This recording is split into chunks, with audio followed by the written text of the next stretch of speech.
Entonces, el día de ayer comenzábamos con la introducción de nuestro seminario de sanación familiar intergeneracional, ¿no? Cubríamos varias cosas ahí en la introducción a la sanación en general, a la oración de sanación en general, ¿no? Introducción a la sanación familiar intergeneracional, ¿sí? Un poquito hablamos de eso.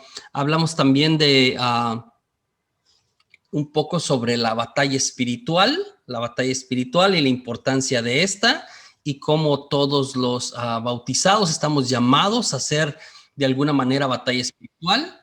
Hablamos también, y me parece que es muy, muy importante, hablamos también de por qué le hemos llamado Daniel a nuestro curso, ¿no? Estudiamos un poco del libro del profeta Daniel, un poco, así de una manera muy general, tener una visión, pero con la finalidad de que viéramos cómo es Daniel, ¿no? Que en el capítulo 9 de su libro se echa a los hombros, literalmente, se echa sobre sí, carga sobre sí mismo y entra a la presencia de Dios, a todo el pueblo, a todos sus ancestros, a todos aquellos que le han precedido, y ora, ¿no? Hace una oración de arrepentimiento, de pedir perdón delante de Yahvé, delante de Dios.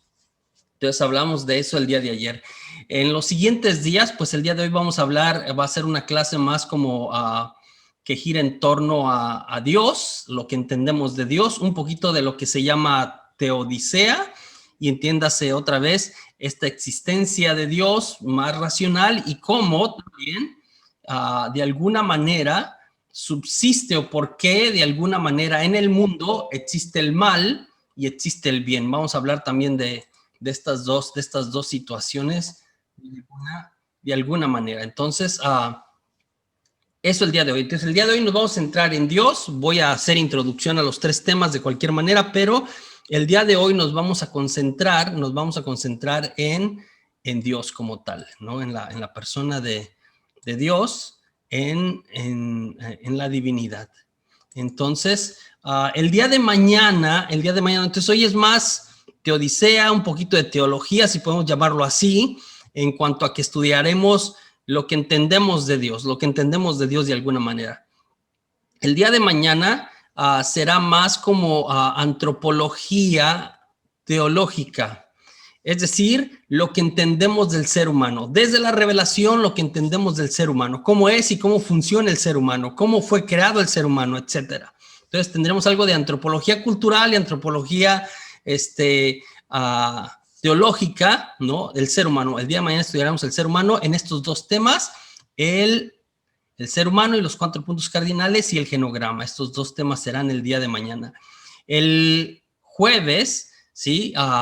Será más centrado como algo más como demonología. Hablaremos del demonio, de Satanás, de cómo actúa, ¿no? De qué hace, cómo entra, etcétera. El ser y el quehacer de este ángel caído, Satanás, ¿no? Hoy daré una introducción muy breve, pero en realidad hablaremos más extendido el jueves, de una manera más extensa. El jueves detallaremos muchas cosas, ¿no? Muchas cosas sobre Satanás. Y el último día lo hemos reservado para que el último día de clase, de formación, que es el viernes, para hablar un poquito, aunque este tema del libre albedrío podríamos haberlo colocado en el del día miércoles, que es el día que hablamos del ser humano, de antropología teológica y científica y cultural. Lo hemos mandado aquí a este lugar porque otra vez el ser humano presentando las tres cosas, la realidad de Dios, la realidad del ser humano como tal y la realidad del demonio, tendrá más sentido cuando hablemos, después de hablar de eso, meter aquí y hablar como el hombre siempre está decidiendo, la cuestión del libre albedrío. Explicaremos con calma eso el viernes, y además iremos a algunos textos bíblicos que a mí me parecen claves, importantes, para entender y explicar y fundamentar esto que estamos haciendo, que es orar por sanación familiar intergeneracional, y algunos pasajes de diferentes documentos del magisterio de la Iglesia que también enriquecen, fundamentan, dan sustento a lo que estamos aprendiendo de alguna manera. El sábado ya nos enfocaremos en la oración como tal, el sábado, ¿no? Estoy esperando que el padre me confirme, ¿no? Le mandé la fecha, ojalá siempre puede, casi siempre puede, ha sido raro cuando se le complica, pero si es así, si el padre no puede, de cualquier manera hacemos la oración nosotros, no se hace la última oración y no hacemos la bendición de los sacramentales. Entonces el último día también, después de la paraliturgia, el padre hace la bendición de los sacramentales. Me refiero a exorcizar, de hecho, los sacramentales: agua, aceite y sal. Estos tres se exorcizan, y bendice imágenes y otras cosas el padre Enrique. Pero hoy quedó de confirmarme y aún no me ha mandado mensajito. Yo les dejo saber. Eso lo hacemos el sábado. Entonces, sin más, vamos a hablar pues que hay estos tres sistemas. Y cuando hablo de sistema, quiero explicarles todo. La gente si aquí hay alguien que sea ingeniero, ¿no? Va a entender esto y va a poder explicar incluso mejor que yo lo que voy a tratar de decir acá. Cuando hablamos de un sistema, es algo que funciona de una manera y no puede funcionar de ninguna otra. Es decir, un sistema funciona de una forma y siempre funciona de esa forma, ¿sí? Un sistema funciona de una forma y no cambia, es así. Está diseñado de alguna manera para funcionar, ¿sí? Bajo un proceso ya determinado, y este proceso no cambia. Por eso es un sistema. Tiene sus componentes y tiene sus procesos, pero hace siempre lo mismo. Entonces, yo voy a decir que el padre Josephus Emácula dice que podemos reducir toda la realidad existente, material y espiritual, a estas tres realidades o a estos tres seres: Dios, el ser humano y Satanás. Todo cuanto existe, ¿sí?, entra en alguna de estas tres categorías, conceptos, personas, ¿no? De alguna manera, de seres, ¿no? Entonces, Dios, el ser humano y Satanás. Y digo que otra vez los ponemos aquí porque los vamos a estudiar. Dije que hoy vamos a hablar de Dios, mañana vamos a hablar del ser humano y el jueves vamos a hablar de Satanás. Los ponemos a la par para su estudio, pero en realidad una primera cosa, y no sé si ya lo notó, yo puse Dios aquí de manera separada, con otro color, ¿sí? Y este es un principio importante. Antes de que comencemos a hablar de cualquier cosa, esto es algo teológicamente importante que lo sentemos antes de detallar más cosas. Dios es Dios, Dios es el creador. Los tres son, ¿no? Los tres de alguna manera son seres, participan del ser, pero estos participan del ser, ¿sí? Estos participan, ahora válgame la redundancia, es por participación que son. Dios es en sí mismo, ¿sí? Dios es el creador, el ser humano y Satanás son criaturas.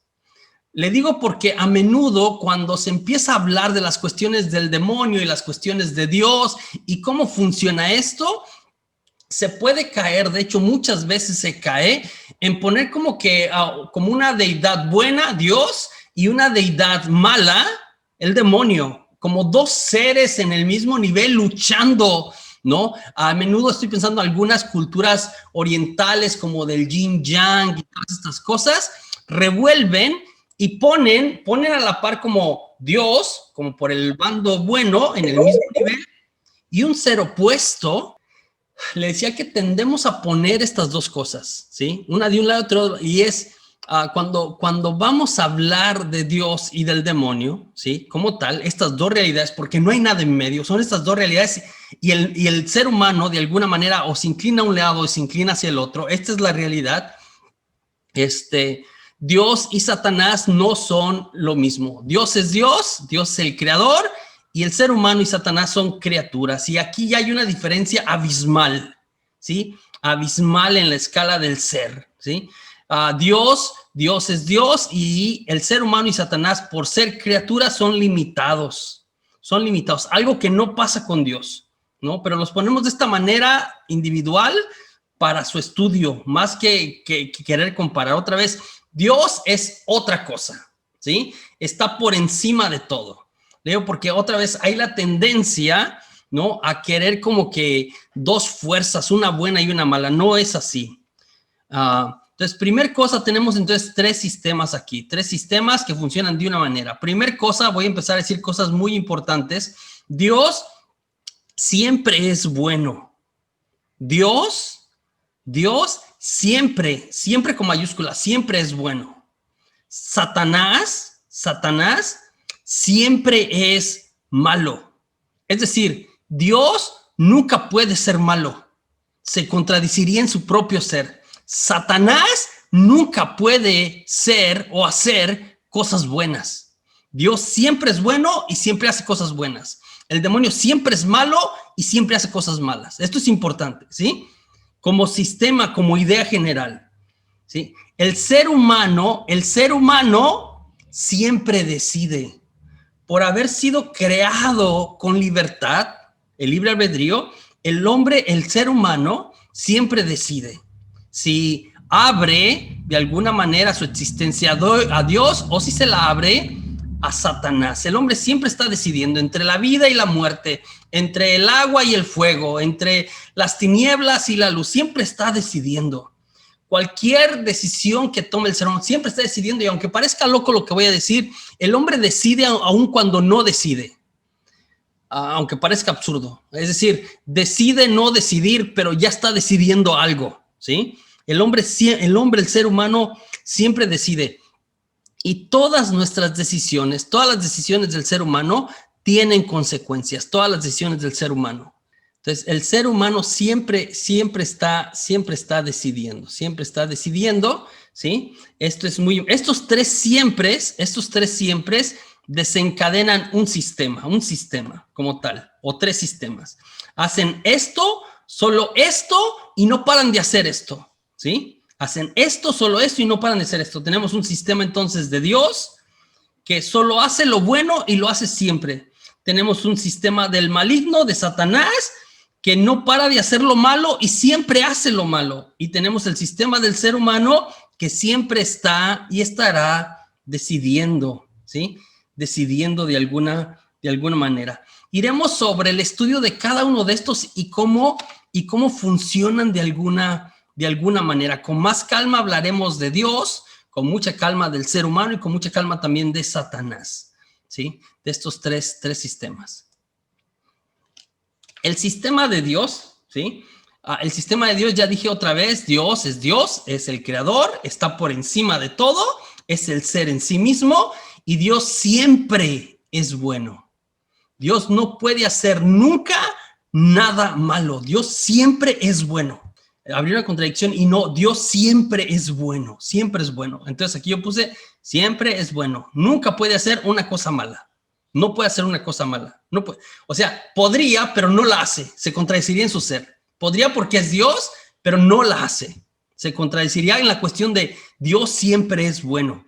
Mire, en la Biblia, en el Génesis, el primer libro, nos habla, tiene dos relatos de la creación. Tiene el relato sacerdotal, el primero, cuando abrimos la Biblia, tiene el relato sacerdotal, ¿sí? Si abre la Biblia usted en Génesis 1.1 es el relato sacerdotal, ¿sí? Entonces, los que estudiaron ya un poquito de el curso de Historia de la Salvación conmigo, algún curso de Biblia sobre Antiguo Testamento, ¿no? Enseñamos esto. Para empezar, la Biblia no tiene una versión de cómo fue creado todo. Para entrar, o sea, de pura entrada, tiene dos versiones distintas, totalmente distintas, ¿sí? Una versión le llamamos de la tradición sacerdotal y otra de la tradición yavista, ¿sí? Son distintas. La primera, ¿sí? Adán y Eva no tienen nombre. Dios crea al ser humano en el sexto día, macho y hembra los crea, al mismo momento no dice, ¿no? Es lo que llamamos la creación ex nihilo. Dios habla, ¿sí? Y la palabra en hebreo es davar, y davar en hebreo es algo que solamente puede hacer Dios. Davar es hablar y que las cosas sucedan, ¿sí? Hablar con la pura palabra, las cosas suceden, pasan. El primer relato nos habla de eso. Y el primer relato tiene algunas cosas muy interesantes. Es el que empieza a decir que Dios separó la luz de las tinieblas, ¿no? Hizo la luz, dijo Dios haya luz y hubo luz. Separó la luz de las tinieblas y vio Dios que era bueno, ¿sí? Y empieza a utilizar el término y vio Dios que era bueno. Y amaneció y atardeció, fue el primer día. Y continúa y dice, y después separó las aguas de arriba de las aguas de abajo, ¿sí?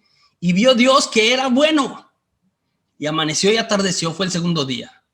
Cada día, lo que Dios va haciendo, ¿sí? Cierra. Este es un poema sacerdotal impresionante, porque se va repitiendo y tiene una estructura perfecta. Los primeros 3 días Dios separa o divide, y los segundos 3 días, ¿sí? Entonces 3 días separa y divide, y luego 3 días pobla, ¿sí? Llena de seres vivientes lo que separó. Entonces, lo que separó en el día 1, lo pobla en el día 4. Lo que separó en el día 2, lo pobla en el día 5. Lo que separó en el día 3, lo pobla en el día 6. Esto es muy interesante. Pero cada día, hasta el día 6, cada vez que va creando una cosa, dice, y vio Dios que era bueno. Esto es teología muy interesante y muy profunda. Y es el primer libro de la Biblia. Sí, es el primer libro porque creemos, de hecho, que probablemente fue de los últimos que se escribió, al menos este relato de los que se escribió mucho más tarde. Había un entendimiento más claro de Dios. A cada cosa que va creando Dios, dice, y vio Dios que era bueno. Y vio Dios que era bueno. Y vio Dios que era bueno. Y vio Dios que era bueno. Y cuando crea al ser humano, ¿sí? Hagamos al hombre a nuestra imagen y semejanza, ¿sí? Macho y hombre los creó, y dice, y vio Dios que era muy bueno. Le agrega el calificativo muy interesante, ¿sí? ¿Qué nos quiere decir el primer relato a propósito de esto que estamos tratando de entender acá? Todo lo que Dios hace, todo lo que Dios crea es bueno. Y esto es abriendo el telón. Esto es el inicio de la Biblia, porque después vamos a entrar y vamos a encontrar algunos pasajes así como que, caray, Dios mandó al pueblo de Israel que mataran a un pueblo completo cuando lleguemos a Josué o a Jueces, ¿no? Y es como que, caray, ¿cómo estuvo? ¿Es el mismo Dios? Empezamos a ver, pero otra vez, voy a explicar con calma eso, pero quiero que entienda de principio, de arranque, que cuando hablamos del sistema de Dios, Dios siempre es bueno, y todo lo que Dios hace es bueno. Vamos a hablar de la voluntad de Dios, o lo que nosotros decimos o usamos como, es que así es la voluntad de Dios. Lo que yo decía el día de ayer de cómo si, se enfermó mi tía de cáncer y está súper grave, ¿no? En etapa 4, ¿no? Y es terminal. Es que Dios, esa fue la voluntad de Dios. O es que mi hija perdió a su bebé en el 3er mes. Esa fue la voluntad de Dios. Hoy justo estaba leyendo en mi muro, en mi wall de Facebook, ¿no? Que alguien conocido pues puso que estaba de luto, ¿no?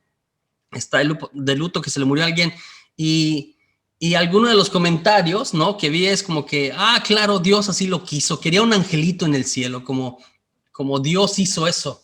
Híjola, ¿cuál es la voluntad de Dios? Vamos a hablar de eso con mucha calma. Vamos a tratar la cuestión también del castigo de Dios, porque hay gente que sigue pensando hasta nuestros días, ¿sí? Y que puede de hecho afirmarlo, y que si tú les preguntas, se montan ahí, dicen, así es, que dicen que Dios castiga. Y tiene este concepto, ¿no? Como que te portas mal, Dios te castiga. Ándele, ¿no? Muchos crecimos, de hecho, en una familia que si hacías alguna travesura, si te portabas mal, si no hacías lo que te tocaba hacer, te decían, Dios lo castigó. Y en ocasiones, dependiendo de nuestra relación con nuestros padres, vamos realmente creyéndonos a lo largo de la vida esta idea de, es un castigo de Dios, ¿sí? Este huracán que destruyó y que mató mucha gente es un castigo de Dios. Claro, eran los de Luisiana, son bien animistas y espiritistas y medio brujos, los castigó Dios, a veces decimos. Y luego que viene el huracán para acá, para Houston, ¿y nosotros qué? ¿No? Vamos a hablar también de los desastres naturales. ¿Qué sentido tiene eso? Y vamos a hablar finalmente, ¿no? De la cuestión de la cruz y el sufrimiento, ¿sí? Y cómo entendemos esto desde la vida cristiana, ¿no? Con mucha más calma.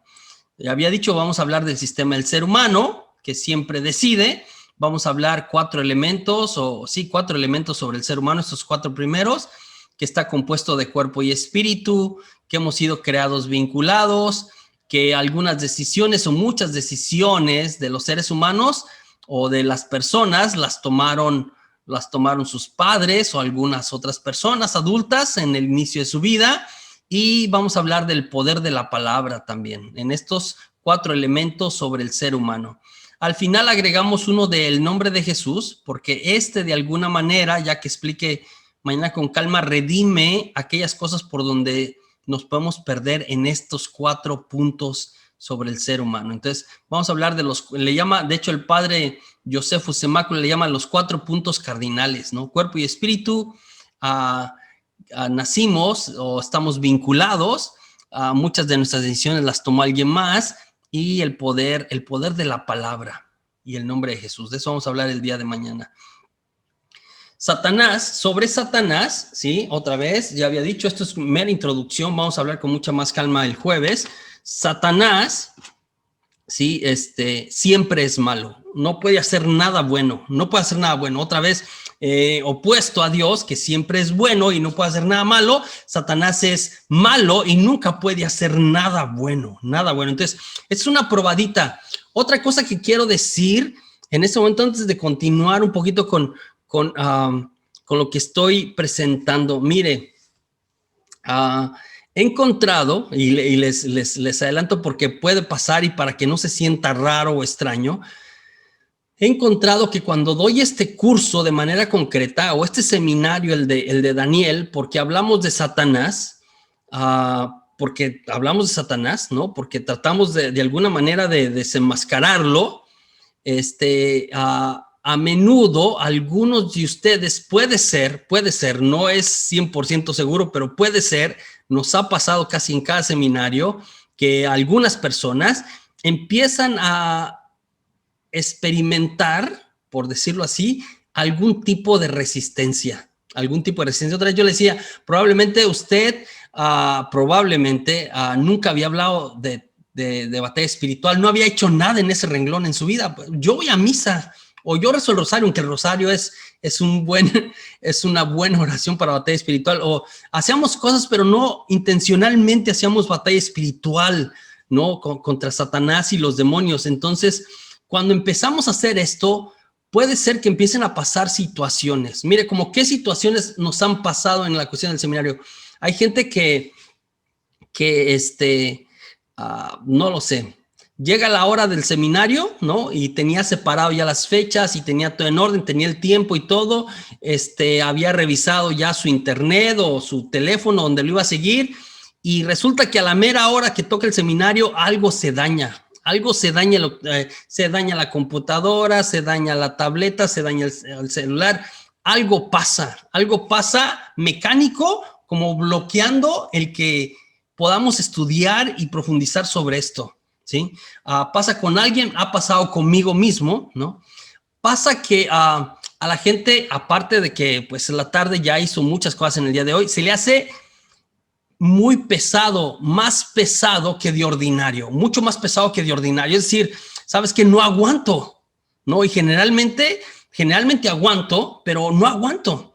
Hay gente que siente resistencia interna, que empieza a haber una batalla espiritual interna, que no se siente a gusto, que no se halla, que le empiezan a doler los oídos, que siente rechazo hacia lo que yo estoy hablando, literalmente.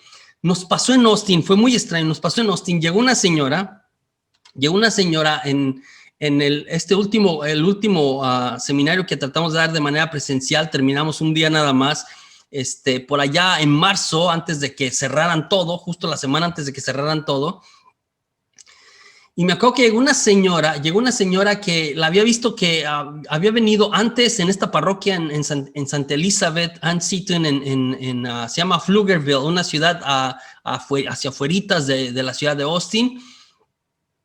Vino y me dijo a la mitad del día, yo le había visto en otras clases que yo había ido a dar ahí a la parroquia de Santa Elizabeth, y vino y me dijo, José Juan, no sé qué pasa conmigo, era la mitad del día, llevamos la mitad del día, no sé qué pasa, hay algo en mi interior, no estoy hablando de un ser, pero hay algo que me dice que me vaya, no soporto no sé, hay algo que rechaza todo lo que usted está diciendo.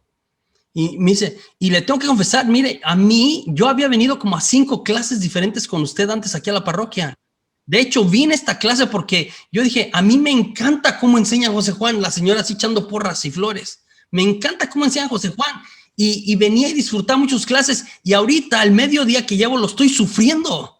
No sé, y yo creo que usted está dando la clase igual como da las demás, pero algo en mí, ¿sí? Y como si no fuera, nunca había traído a mi esposo y hoy lo traje y mi esposo está muele y dale y duro con ya nos vamos, a eso me trajiste, o sea, una resistencia impresionante. Entonces, puede ser, no tiene que, pero puede ser que, porque vamos a hablar del demonio, vamos a desenmascararlo, de alguna manera, que usted experimente algún tipo de resistencia.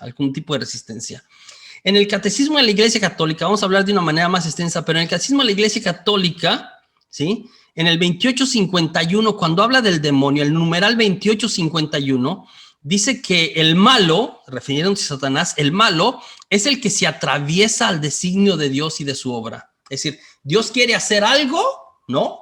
Generalmente bueno, otra vez, pero el demonio se atraviesa, quiere parar la obra de Dios. Entonces, una de las acciones concretas del demonio es querer parar la obra de Dios.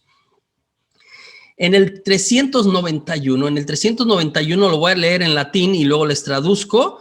En el 391, de hecho está en latín en el catecismo, dice Diabolus enin et ali demones ad Deo quid natura creati sum boni sen ipsi per se facti sunt mali. ¿Qué dije? En español dije, le traduzco, el diablo y los otros demonios, esto es importante, ¿sí?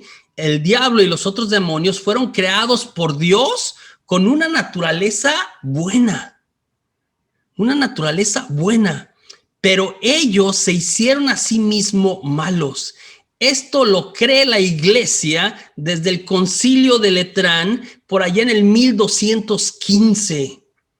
¿Sí? Desde ese tiempo se dijo otra vez, porque había esa discusión de, y hay gente, me ha tocado en algunos seminarios que vienen algunos jóvenes, oye, si Dios no hace nada de malo, Dios hizo al demonio, ¿verdad? Dios creó al demonio, ¿verdad? Sí. Y te hacen como silogismo o este raciocinio como, Dios creó todo, ¿verdad? Primera pregunta, sí, Dios creó todo. También creó al demonio, ¿verdad que sí? Sí. ¿El demonio es malo, verdad que sí? Sí. Entonces, ¿Dios creó cosas malas? No. Dios creó a Satanás y a todos los demonios, ¿sí? Los hizo buenos cuando los creó. Ellos, ¿sí? Esto enseña la iglesia, ¿sí? Ellos se hicieron malos a sí mismos. Ahora, Dios no le quitó, cuando arroja al demonio, cuando lo echa fuera, como un ser espiritual, como un ángel de luz, Dios no le quitó ningún poder al arrojarlo. Entonces, el demonio tiene ciertos poderes, ¿sí? Ciertos poderes que nos rebasan a nosotros. San Pablo habla de esto en varias de sus cartas. En el Catecismo de la Iglesia Católica, en el 393, nos habla del carácter irrevocable de su elección. El demonio decidió en un punto de su vida, ¿sí? Había sido creado, bueno, rebelarse contra Dios, y lo que dice el 393 es que rebelarse, esta decisión, ¿sí? Nosotros a veces nos apartamos de Dios, pero tenemos la oportunidad de regresar a Dios. Lo que dice el 393 del Catecismo dice que la acción, la determinación de rebelarse del demonio tiene un carácter irrevocable en su elección. Quiere decir que el demonio no se va a arrepentir. Le digo porque hay algunos teólogos que en algún momento han dicho, no, al final de los tiempos todo el mundo se va a arrepentir, incluyendo el demonio. Como que el demonio tiene que arrepentir y todos van a ser muy felices, como un cuento de hadas. Y no, el 393 dice que esta elección que hizo Satanás tiene un carácter irrevocable, es decir, será malo por toda la eternidad, ¿sí? Recuerdo una frase interesante, estoy cerrando esta introducción sobre el demonio, una frase interesante que dijo hace muchos años, estaba yo ahí sentado tomando un curso de, me parece que era de intercesión, que está impartiendo el señor, en ese tiempo el señor Rubén Campbell, ahora es el padre Rubén Campbell de los compañeros de la cruz. Estaba, me parece que aquí en Houston, en una parroquia, Reina de la Paz, en Reina de la Paz me parece, ¿sí? Y en ese curso o taller que estaba dando sobre intercesión, dijo una frase que me da mucho la atención y que tiene mucho de verdad. El demonio, Satanás, promete mucho, da poco y cobra caro. Repito, el demonio promete mucho, da poco, o yo, José Juan, diría nada, porque no es capaz de dar nada bueno, da poco y cobra caro. Y cobra caro. Y a propósito de que esto lo aprendí cuando estaba en el centro carismático, trabajando en el centro carismático hace muchos años, de aquí de Houston, recuerdo una señora que llegó ahí al centro, que tenía problemas porque había hecho ciertos pactos con el demonio. Hasta donde entiendo, lo que recuerdo, esta señora, esta persona, pues les iba mal, le iba mal económicamente, tenía muchas deudas, su matrimonio estaba re mal, estaban por divorciarse, todo lo que hacían les iba mal, todo les iba mal. Personas más o menos católicas, no así como qué bárbaro, ¿no? Y entonces se le atravesó una persona que conocía a esta señora que llegó al centro y le dijo, no, pues sufres porque quieres, yo sé quién te puede solucionar todo, le dijo la señora literalmente. ¿Oh, sí? Sí, olvídate, no vas a tener problemas de dinero, te va a ir súper bien, hasta tu matrimonio se va a componer, que andaba tronando el matrimonio. ¿Oh, sí? ¿Cómo? ¿Quieres que te diga? Sí. Pues tienes que venir y te enseño cómo, ¿no? Y total, la señora la fue a llevar a hacer pacto con el demonio, a hacer pacto, a negociar, a decir, ¿sabes qué? Pues quiero que mi matrimonio se componga, quiero que nos empiece a ir bien económicamente, quiero empezó a pedir cosas y el demonio dijo, te voy a conceder todo lo que me estás pidiendo y más, ¿no? Y así quedó. Y entonces resulta que este señor empezó a hacer dinero, le traían dinero y le caía dinero de la nada, era muy extraño, le caía dinero de la nada, empezó a hacer trabajos también como de hechicería y de brujería y pues un dineral que estaba ganando, ¿no? Su matrimonio también mejoró, ¿no? Resulta que era se amaba mucho y etcétera, o sea, como que todo se compuso. Parecía como que las cosas ahora sí estaban bien, no como antes. No les estoy dando ideas, ¿no? Pero entonces dice que al tiempo, ¿no? No sé si fueron algunos años, unos cuantos años, al tiempo el demonio, ¿no? Con el que había hecho pacto, viene y le visita a la señora y le dice que pues que es hora de ajustar cuentas, es hora de que ella pague el favor que le ha hecho. Y entonces tenían un niño como de 9 años en ese entonces y le pide a su hijo, o sea, quiero que me entregues en sacrificio, que lo mates, que me lo ofrezcas la vida de tu hijo a mí. No, yo ya hice lo que tú me pediste, ahora quiero a tu hijo. Y ahí es donde la señora pues se le abre el ojo, como pues mi único hijo, mi hijo, que lo quiero mucho, no te voy a dar a mi hijo, ¿no? Y entonces es que le sale lo católico y lo cristiano y empieza a buscar dónde puedo romper todo lo que hice. Y termina en el centro carismático. Todo un proceso de liberación, ¿sí? Todo un proceso de liberación. Al final me parece que la señora queda liberada, ¿no? De todos los pactos que había hecho. Después de un proceso, y no un proceso de una oración, un exorcismo, no, un proceso de vida de fe largo, de oración, de liberación, de exorcismo, de varias cosas y de vida cristiana continua. Pero le cuento esto porque porque a veces nuestra gente, a veces hay gente en nuestra familia que se mete en estas cosas, señores. Se meten en las cosas, a veces hasta por pura curiosidad. Hay cosas que son parte hasta de nuestra cultura hispana, ¿sí? Que es como que, es que mi abuela hacía, mi tía también, mi mamá también, nosotros también. Vamos haciendo cosas, ¿sí? Que de alguna manera, ¿sí? Se inclinan, raspan, se van al lado de las cuestiones de espiritismo y cosas de abrirle puertas al demonio. A veces sabiendo, a veces sin saber, a veces por curiosidad. Como ha sido, o intencionalmente. Entonces, iremos sobre esto también, sobre las cuestiones del demonio, con mucha calma el jueves, con mucha calma el jueves. Vamos a explicar muchas situaciones, Nuestra imagen de Dios, ¿sí? ¿Realmente Dios castiga? ¿Las cosas malas que nos pasan, Dios tiene algo que ver con eso? ¿O por qué pasan? Una vez más, vamos a hablar del sistema de Dios en concreto. No como una reflexión teológica profunda, pero no pretende ser una disertación teológica impresionante lo que vamos a presentar el día de hoy, pero sí algunas ideas que son una aproximación de qué entendemos de cómo actúa Dios según lo que nos revela la palabra de Dios. Hablaremos de lo que la gente ha entendido, lo que la gente habla, lo que la gente dice de Dios, ¿sí? Pero también hablaremos aquello que se dice en religiosidad popular. También vamos a mencionar de qué dice la palabra de Dios, qué dice, qué entendemos nosotros como iglesia.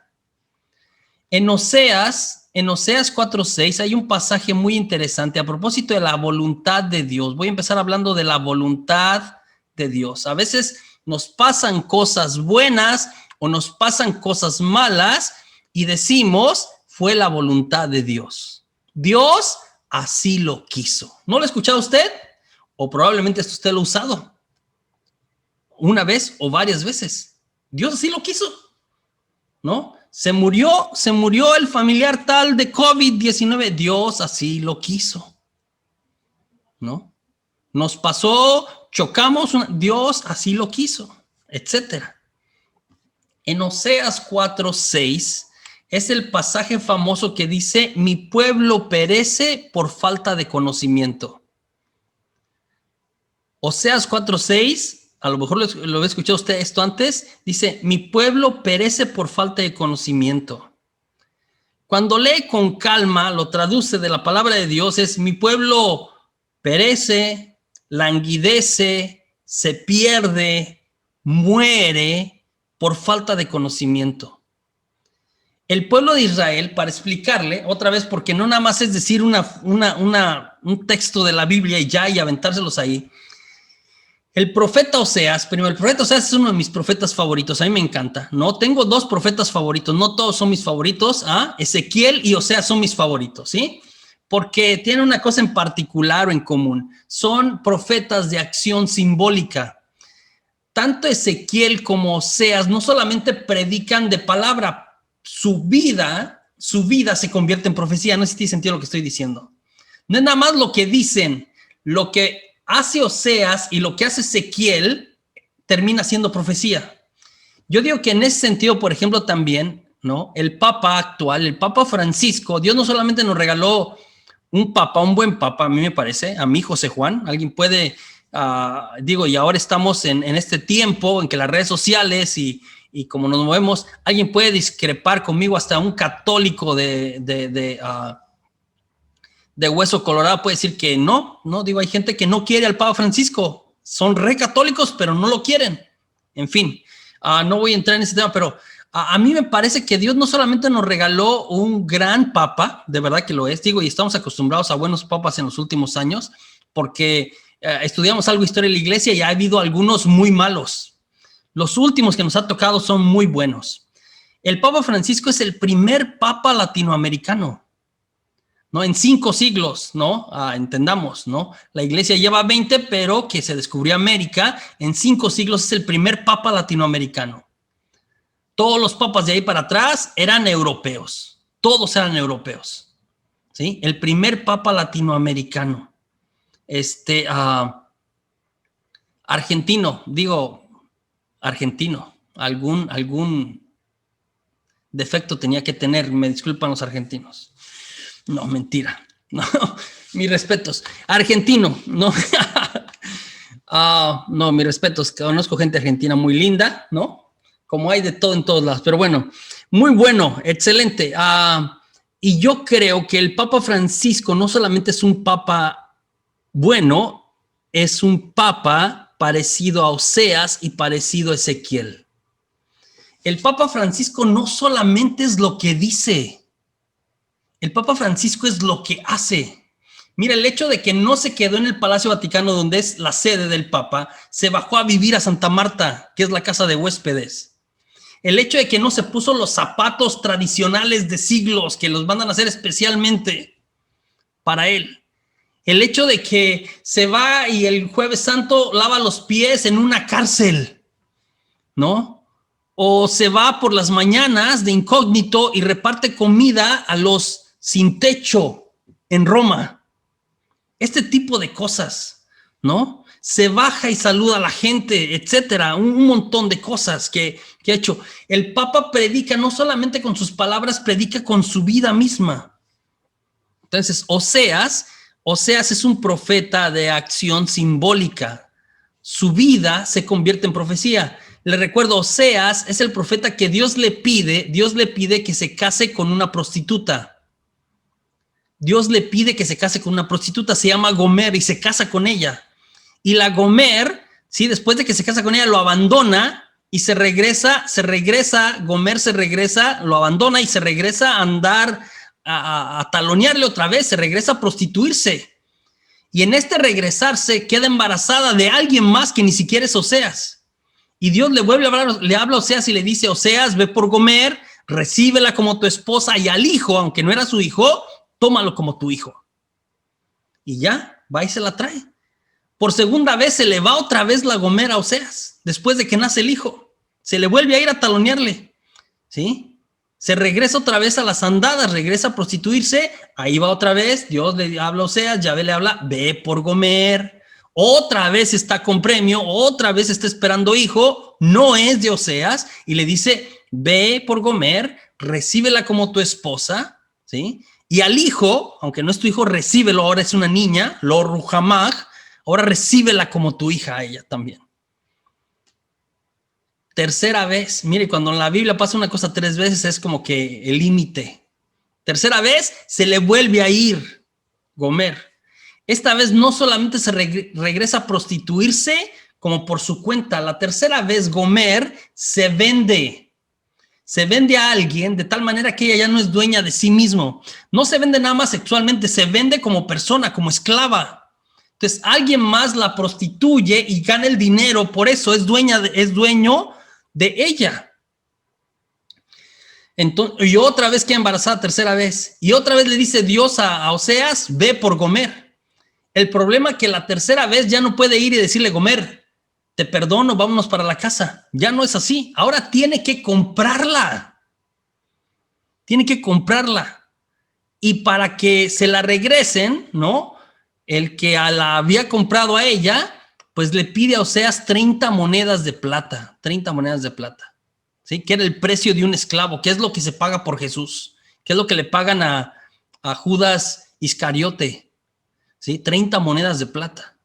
Ahora, el problema es que Oseas era un agricultor, no era rico y no tenía 30 monedas, tenía 15 monedas nada más. Efectivo, cash, ¿no? Tenía 15 monedas nada más. No le alcanzaban las 30. Pero tenía su arado porque era agricultor y su semilla. Tenía sus herramientas de trabajo y su semilla. Y su herramienta y su semilla equivalían a otras 15 monedas de plata. Entonces, esto es impresionante. Oseas entrega todo el dinero que tiene en efectivo, 15 monedas, y entrega su arado, su herramienta y su semilla. ¿Sí? Entrega todo lo que tiene y entrega aquello que le va a dar para sobrevivir después. Es decir, se queda sin forma de sustento. Entrega todo para recuperar a Gomer, que viene embarazada del tercer hijo, ¿no? Y recibirla. Esta es la historia de Oseas. Como todos los profetas, Oseas viene y su vida es profecía y sus palabras para evitar que el pueblo, ¿no? El profeta viene a hablarle al pueblo y de la alianza, el pueblo se separa de la alianza, se abandona a Dios, se va con los otros dioses. De hecho, parte de la enseñanza del libro de Oseas es, lo que está haciendo Oseas es para que el pueblo vea lo que ellos están haciendo.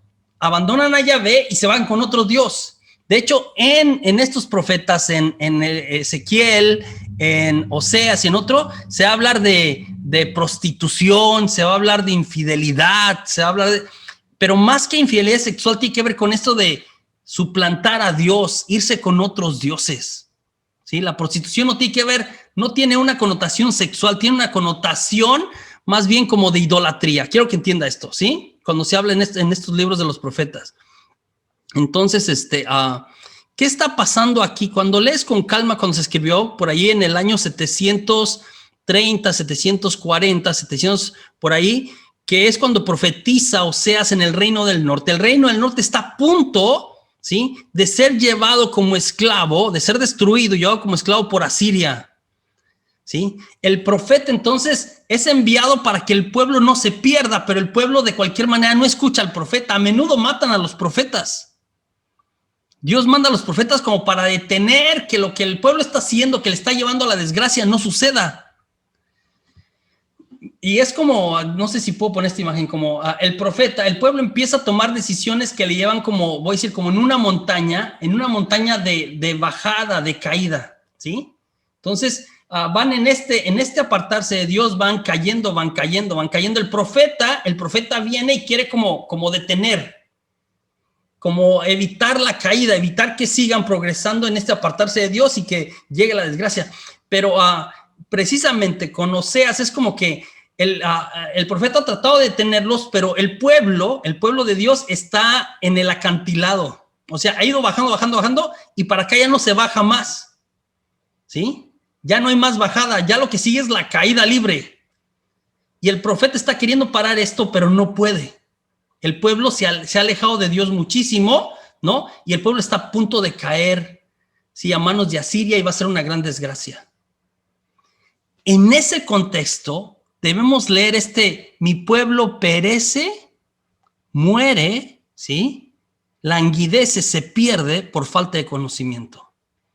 ¿Qué está pasando? Mira, ¿a quién le está dirigiendo estas palabras Oseas o Yahvé a través de Oseas al pueblo? Se lo está dirigiendo a los sacerdotes. Cuando lees con calma y analices el texto, se lo está dirigiendo a los sacerdotes de su tiempo. A los sacerdotes de su tiempo. ¿Qué pasa con los sacerdotes del tiempo? Otra vez, al igual que el profeta, los sacerdotes eran los encargados de enseñar al pueblo a vivir la alianza que habían hecho con Yahvé, con Dios.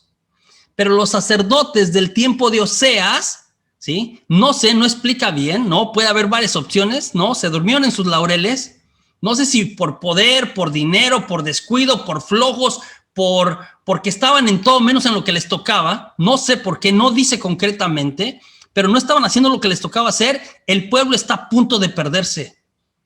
Y entonces la palabra de Dios a través del profeta es, mi pueblo, ¿sí?, perece por falta de conocimiento. ¿Quién tenía que enseñarles? Los sacerdotes. Los sacerdotes no habían hecho su trabajo. Esto es interesante.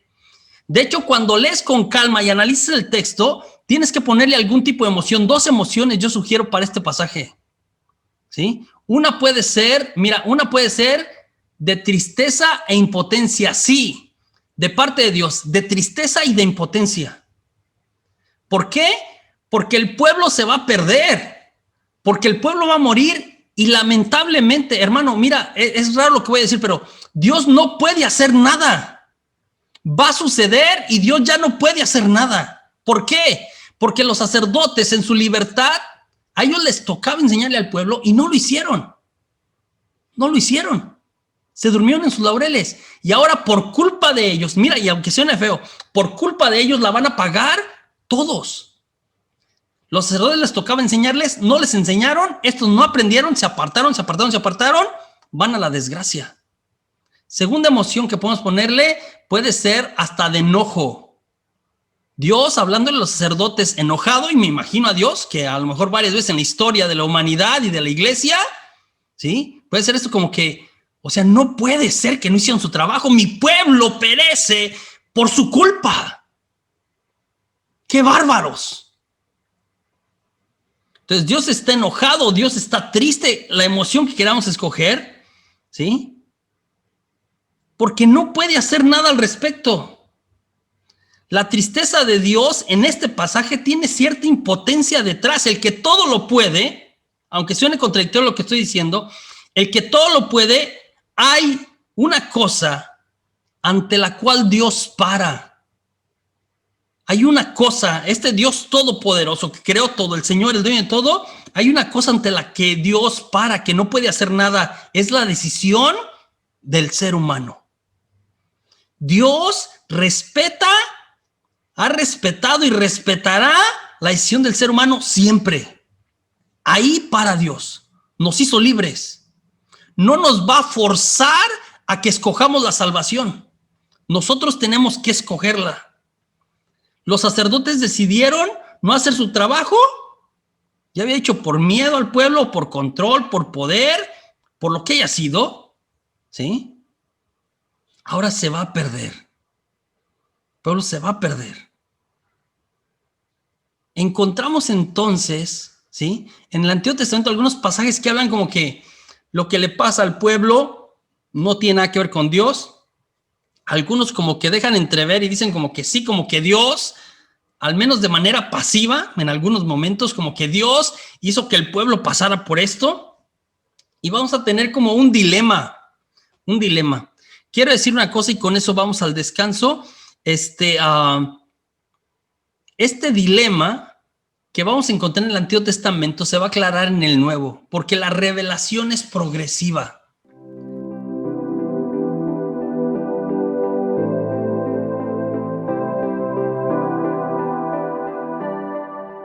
Estaba diciendo, pues a propósito de aquí de Hebreos 1:1-3, Hebreos 1:1-3, habla de esto que yo había mencionado, que puede ser que en el Antiguo Testamento, puede ser, o de hecho sucede, que en el Antiguo Testamento haya algunos pasajes, hablaremos de eso también el viernes, donde como que unos apuntan hacia una realidad y otros apuntan hacia otra realidad. Algunas ocasiones estas realidades como que no van juntas, como que espérame, ¿es esto o es esto?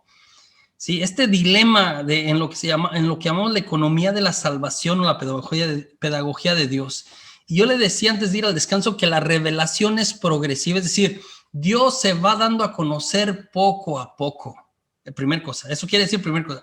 La revelación progresiva es Dios se va dando a conocer poco a poco, ¿sí? Entonces, el entendimiento de Dios de parte del pueblo y también de Dios que se va dando a conocer es de manera progresiva, va de menos a más, de menos clara a más clara, ¿sí?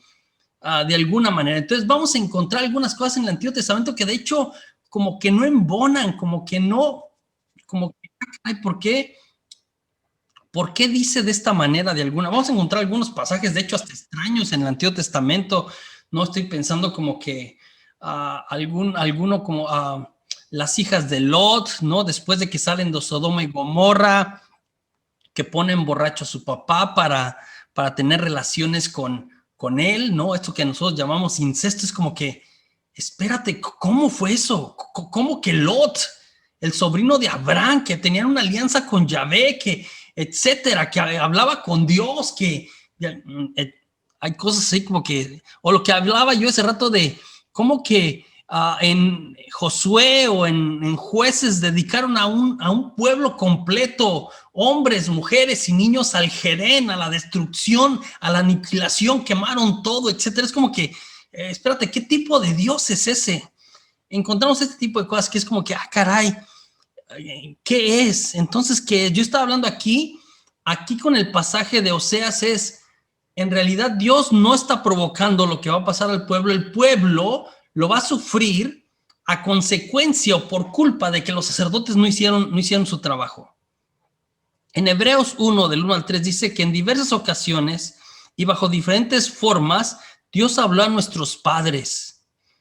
Repito, en diferentes ocasiones y bajo diferentes formas, Dios habló a nuestros padres por medio de los profetas, hasta que en los últimos tiempos, la última revelación palabra de Dios en su Hijo Jesús.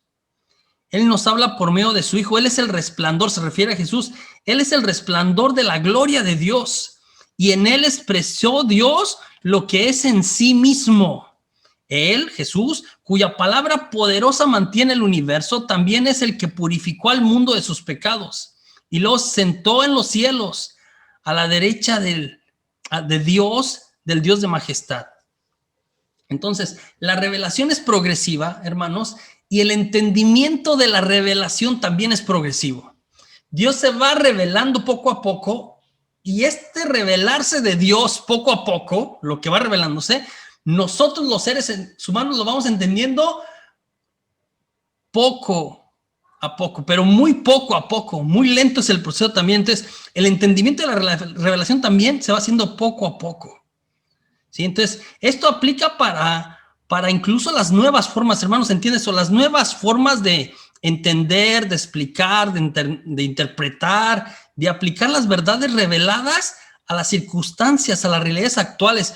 Aunque algunas personas en la iglesia más tradicionalistas dicen que no se puede aplicar lo que ya conocemos, lo que Dios reveló a las cosas nuevas, en realidad la teología es eso. Hacer teología no es aprenderse cosas que alguien dijo en el pasado. La teología no es algo hecho, ya dicho, consumado, cerrado. No es así, hermanos. La teología se hace, ¿no? O sea, Santo Tomás en su tiempo pegó un brinco grande a cómo entendíamos o cómo explicamos lo que Dios había hecho y lo que Dios era. La teología es algo que se va haciendo, que se va formulando, que vamos entendiendo, que vamos explicando. Hace 5 siglos no entendíamos lo que entendemos ahora. Hace 10 siglos menos. Ha sido progresivo. Hace 50 años todavía, en nuestros catecismos, estaba la cuestión del limbo. ¿Sí? Esto que entendíamos que los niños que morían sin ser bautizados se iban al limbo. Ni era el infierno, ni era el cielo, ni era el purgatorio, era el limbo. Usted ve en nuestros catecismos actuales, no está. En este catecismo que yo lo presentaba ayer, el editado en 1992, no está la cuestión del limbo.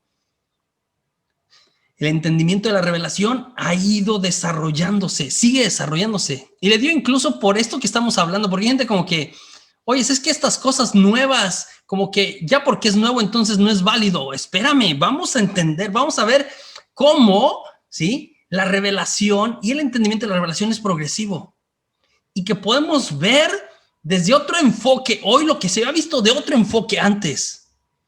Y no estamos traicionando objetivamente la revelación como tal.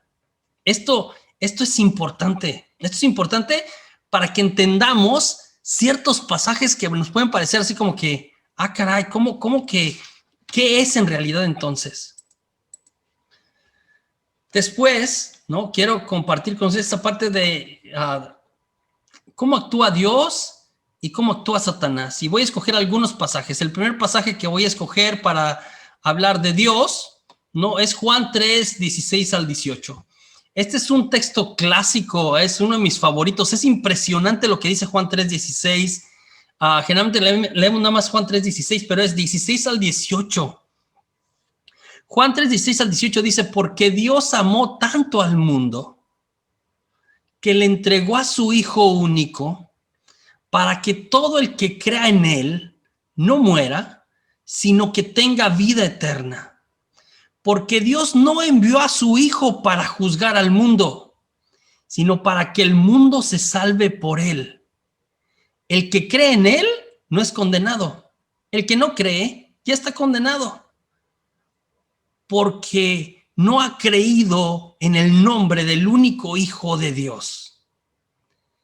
¿Dónde encontramos este pasaje? En el Evangelio de Juan, en el capítulo 3, ¿sí? Y va a sonar como que, José Juan, ¿qué estás diciendo? Capítulo 3, versículo, es justo después de aquel encuentro que Jesús tiene con Nicodemo, que le explica de nacer de nuevo, de nacer de lo alto, de un nuevo nacimiento. Suspende el diálogo con Nicodemo y nos lanza esta frase que está llena de verdades impresionantes, ¿sí? De verdades impresionantes. Ese es el contexto. Jesús ha venido al mundo, hermanos, Jesús ha venido al mundo, Dios encarnado, ¿sí? Para traernos vida al mundo. Este pasaje de Juan 3, 16, 18 Es un pasaje de lo que se llama de una escatología ya presente, de algo que va a pasar, lo que Dios quiere darnos así totalmente, sin reservas, al final de los tiempos, el cielo, el paraíso. Jesús nos los trae ya de alguna manera, ya está presente. Lo que vendrá al final de los tiempos, Jesús ya no lo trae. De una manera parcial probablemente, como ya está, pero todavía no, esto que le llamamos una tensión escatológica. La salvación, entonces, dice este pasaje, depende de creer o de no creer. Ahí está la cuestión, ¿sí? Y utiliza de alguna manera, deja entrever esta tipología, esta idea que pasó con Abraham en el Antiguo Testamento, que ofreció a su hijo, a su único hijo. La Biblia católica esta, a propósito de este pasaje, esta Biblia, en el comentario sobre este pasaje de Juan 3, 16, 18, para hacer un comentario sobre eso, dice lo siguiente, me encantó. Dice, la certeza más grande que tenemos los cristianos es que Dios nos ama infinitamente. Repito, la certeza más grande que tenemos los cristianos es que Dios nos ama infinitamente y quiere que nos salvemos. Jesús viene para salvarnos, no para condenarnos. Lo único que tenemos que hacer es creer en Él y aceptar su amor y vivir en consecuencia. Entonces, ¿qué viene de Dios? A propósito, de lo que estamos discutiendo, ¿qué viene de Dios? ¿Qué nos trae Dios? ¿Qué hace Dios en nuestras vidas? Dios es un Dios que nos ama, que quiere que tengamos vida y que nos trae salvación.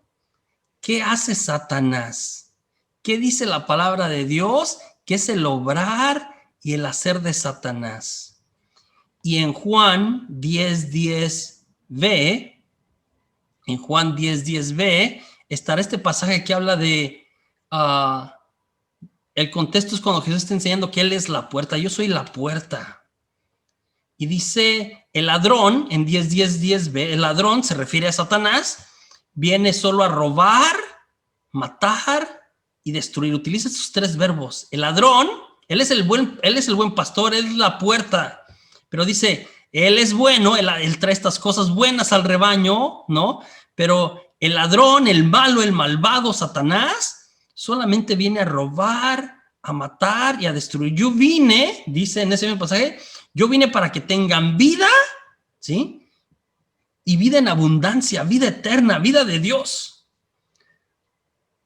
Con este pasaje se acaba de alguna manera el dilema del Antiguo Testamento. Otra vez, solamente hay de dos aguas, hermanos, en la vida cristiana y en la vida espiritual y en la vida del ser humano. O Dios o Satanás.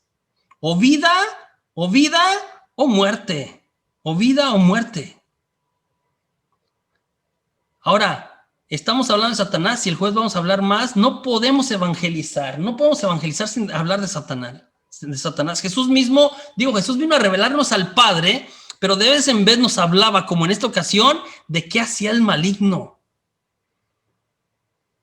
¿Qué hace Satanás? No podemos evangelizar y enseñar nada más hablando de Dios. Llegó un momento, recuerdo a alguien que yo conozco que decía, ¿sabes qué? Yo ni hablo del diablo porque yo nomás hablo de Jesús. A mí me toca venir y hablar de Jesús, y cuando metes a Jesús, Satanás sale por la puerta de atrás. Y hasta un tiempo yo pensé como que tiene cierta razón. O sea, nuestro trabajo es meter a Jesús a la vida de las personas y ya ahí descansamos, pero no, habrá cosas, y vamos a ir entendiendo en este proceso de esta semana que habrá cosas que sí, yo tengo que presentar a Jesús, por supuesto. La evangelización implica eso, ¿sí? Pero, o sea, sí, de alguna manera lo que sí tiene razón y no. Y no, porque hay cosas que necesitamos, así como dejamos entrar a Satanás, tenemos que hacer oraciones concretas, ¿sí? Opciones para echarle fuera. En Juan 8:44, otro pasaje que habla de Satanás, habla de que es mentiroso y homicida, aparte de que viene a matar otra vez. Satanás dice, ustedes, y le está hablando a los fariseos en el 8:44, los fariseos, ustedes, los fariseos que no habían creído en él, ¿sí? Porque los fariseos decían que los profetas venían de Jerusalén, no de Galilea. Yo le recuerdo, Jesús era Galileo, y le preguntaron a Jesús como que, ¿de cuál escuela vienes tú? O sea, ¿te crees profeta? Como de ¿cuál escuela vienes tú? ¿No? Pero finalmente Jesús dice como que no vengo de ninguna, yo vengo Yo vengo directamente del jefe, del padre, ¿no? Cuestionan la procedencia de Jesús, ¿no? Y les dice que ustedes, les dice, tienen por padre, mira qué fuerte les dice a los fariseos, ustedes tienen por padre al diablo y quieren realizar los malos deseos de su padre, el diablo. El diablo, ¿sí? Ha sido un asesino desde el principio, porque la verdad no está en él y no se ha mantenido en la verdad. Lo que le ocurre siempre decir, ¿sí? Es mentira, porque es un mentiroso. El demonio es un mentiroso y es el padre de toda la mentira. Ahora, la verdad es un tema muy concreto y muy claro en el Evangelio de San Juan. La verdad, Jesús dirá también, yo soy la verdad, el camino, la verdad y la vida. El demonio es mentiroso. El matar desde los mismos tiempos de Caín no viene de Dios, viene del demonio. Él es el que quiere matar, él es el que acusa, él es el que es el adversario, el que se resiste a la obra de Dios.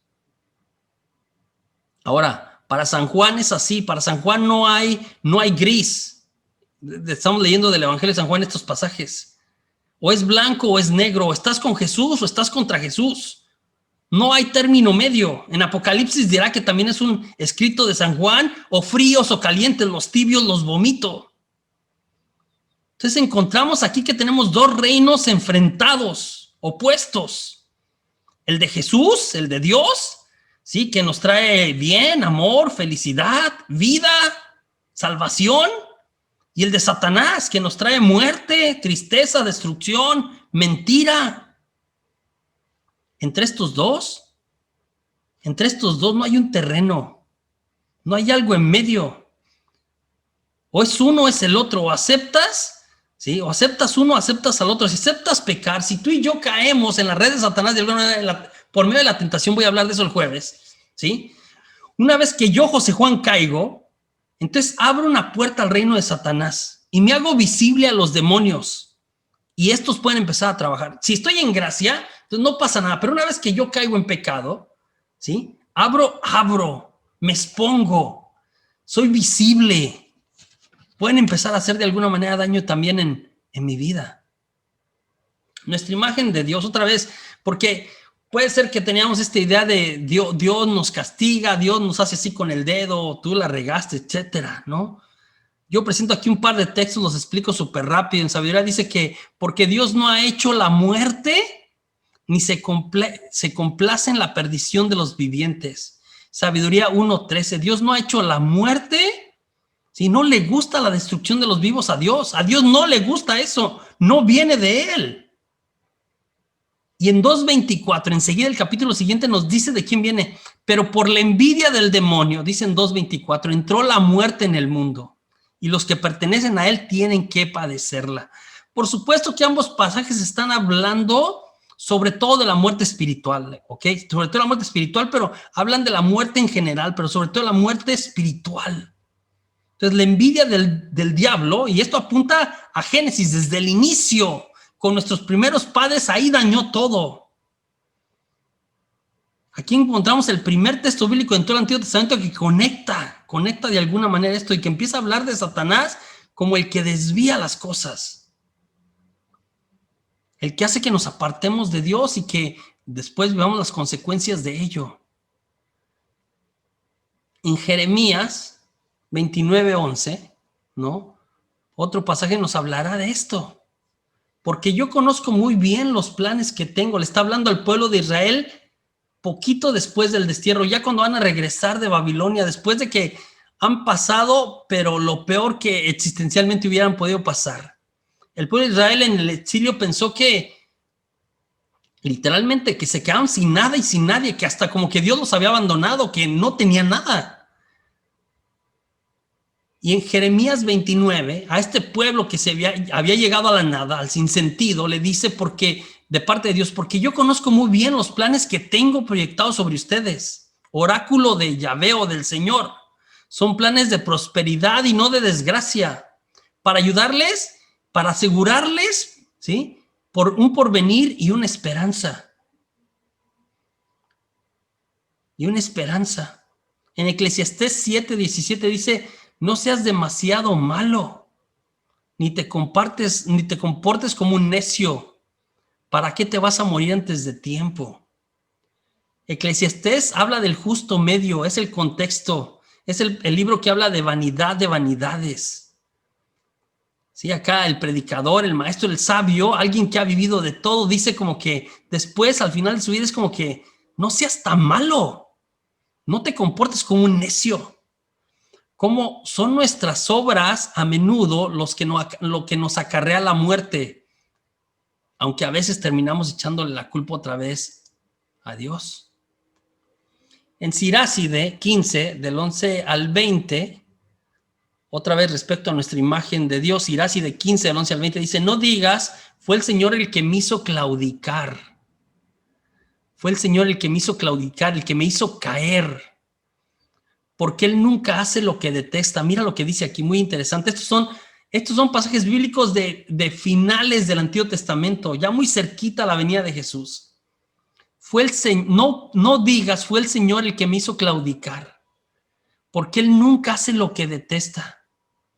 No digas, Él me hizo extraviar, porque Él no necesita un hombre pecador.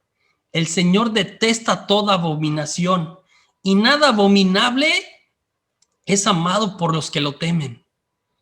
Él hizo al hombre al principio y lo dejó a manos de su propio albedrío. Mira lo que estamos hablando hace rato. Si quieres, puedes observar los mandamientos. Otra vez, está en el hombre, está en el ser humano. Si quieres, puedes observar los mandamientos y cumplir fielmente lo que le agrada. Él puso ante ti, dice, el fuego y el agua. El fuego y el agua. Es como dos opciones, fuego o agua. Hacia lo que quieras extenderás tu mano. Es decir, el ser humano decide, meto la mano en el agua, fresquecito, bien, ¿no? A gusto. Meto la mano en el fuego y me quemo. Ante los hombres están la vida y la muerte.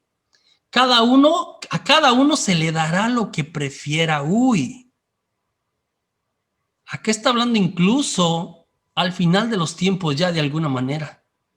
A cada uno se le dará lo que prefiera. Hay quienes, algunos teólogos han afirmado que Dios ni castiga ni premia, que en realidad nosotros en esta vida labramos lo que vamos a recibir en la siguiente. Lo que sucede en la siguiente no es sino una consecuencia de lo que de alguna manera hemos hecho en esta. Porque grande es la sabiduría del Señor, Él es fuerte y poderoso y ve todas las cosas. Sus ojos están fijos en aquellos que lo temen y Él conoce todas las obras del hombre. A nadie le pidió ser impío, canijo, apartarse de Él. A nadie le pidió, ni dio a nadie autorización para pecar. Es el hombre el que decide. Un par de pasajes más y pasamos a la cuestión del sufrimiento, del misterio del sufrimiento. Deuteronomio 30, del 15 al 19. Ese pasaje es muy famoso, es Moisés hablándole al pueblo, es 5 discursos, el quinto discurso de 5 que hace Moisés en Deuteronomio. Muy interesante el libro del Deuteronomio. Entonces, desde la montaña, antes de entrar a la tierra prometida, Moisés hace 5 discursos, le recuerda todo lo que Dios ha hecho. Y en el último, en el que cierra como con broche de oro, dice el quinto discurso, hoy pongo delante de ti, le está hablando al pueblo de Israel, hoy pongo delante de ti la vida y la felicidad y la muerte y la desdicha, las dos cosas. Pongo delante de ti la vida y la felicidad o la muerte y la desdicha. Y luego dice, hoy tomo por testigos, esto es un lenguaje muy de alianza, porque cuando se hacían las alianzas había testigos. Hoy tomo por testigos, dice, no, muy interesante, tomo por testigos contra ustedes al cielo y a la tierra. Cielo y tierra, mira nada más, ay Dios. Cielo y tierra representa todo lo creado. ¿Sí? Tomo por testigos todo lo creado. Yo he puesto delante de ti la vida y la muerte, le está hablando Israel. La bendición y la maldición. Elige la vida y vivirás tú y tus descendientes. Otra vez, el ser humano decide. El ser humano decide. Elige la vida y vivirás tú y tus descendientes. Aquí hace alusión a la antigua promesa. Esto es lo que siempre ha querido Yahvé. Que el ser humano tenga vida. Esto es lo que quería con Adán y Eva. Vivirás tú y tus descendientes. Santiago 1:13 dice, nadie al ser tentado o de hecho, depende de qué traducción tengas de la Biblia, algunas dicen, nadie al ser probado, porque luego también utilizamos esto, hermanos. Hay gente que dice, Dios no castiga, pero Dios prueba, como Dios me está probando. Y Dios prueba a sus mejores soldados, los prueba, los acrisola. Dios me está probando. Hay gente que son convencidos. Hubo como hasta una espiritualidad en algunos siglos de la iglesia así muy sufrida, muy, no sé cómo, así como que. Y dice Santiago 1, del 13 al 15, nadie al ser probado, al ser tentado, probado, o en medio de la prueba, diga que Dios lo tienta o lo prueba. Dios no puede ser tentado por el mal, ni tienta, ni prueba a nadie, sino que cada uno es probado por sus malos deseos que lo atraen y lo seducen. De ellos nace el pecado, y una vez cometido, engendra la muerte. Engendra la muerte. El autor del libro de Santiago resalta la antigua falacia de echarle la culpa a Dios de los pecados y las consecuencias de uno, en lugar de hacerse responsable de estos. Había gente que le echaba la culpa a Dios. La tentación es causada por algo interior, dice el autor de la carta a Santiago, pero al mismo tiempo es algo externo que lo persigue como su presa.